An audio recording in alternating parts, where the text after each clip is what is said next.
I binged Kate C. Wells' 5-pack series. In each of these books, the heroine is rejected by the hero. They know they're mates, and he still rejects her for various different reasons. And I'm going to tell you the reason that she is rejected in the beginning, and then I'm going to tell you my ranking of the book. I'm going to start with my least favorite to my most favorite.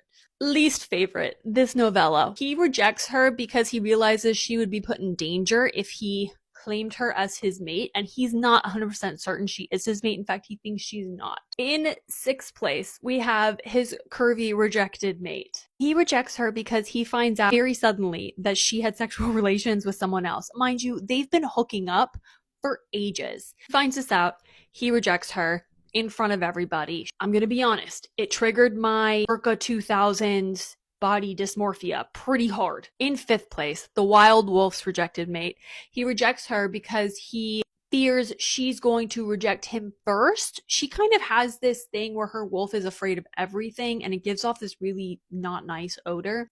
I didn't love the arc, but I did love the ending of her arc specifically. Heir apparent's rejected mate. He rejects her because she's this lower class. They live kind of out in the swamp in the bog, and he's the heir. He's supposed to become the next alpha. And they see each other, they know they're mates, and he's like, I could never be mated to someone like you.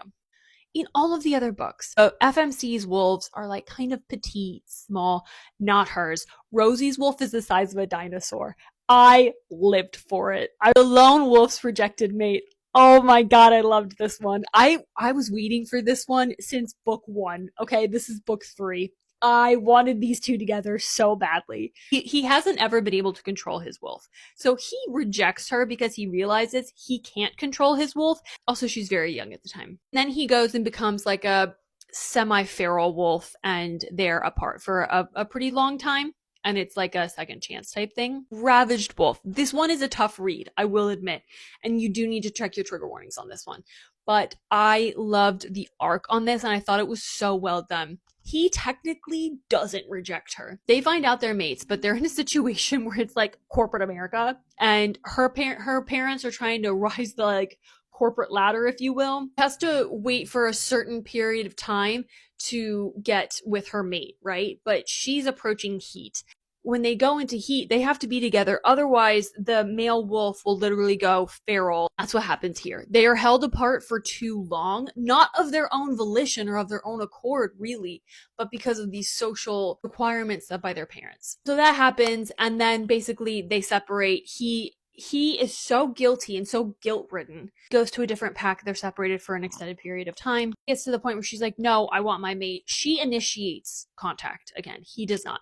I found it so interesting how D. Wells managed to bring them back together in such a healthy way. Final one. The original, the first, the classic, the Tyrant Alpha's rejected mate. It's the best one.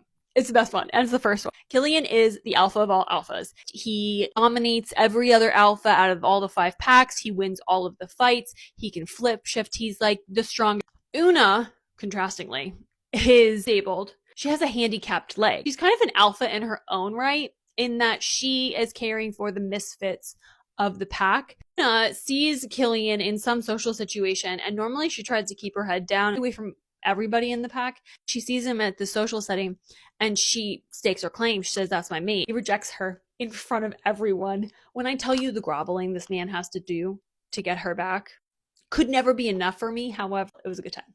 If you were questioning if you should read this series, the answer is you should.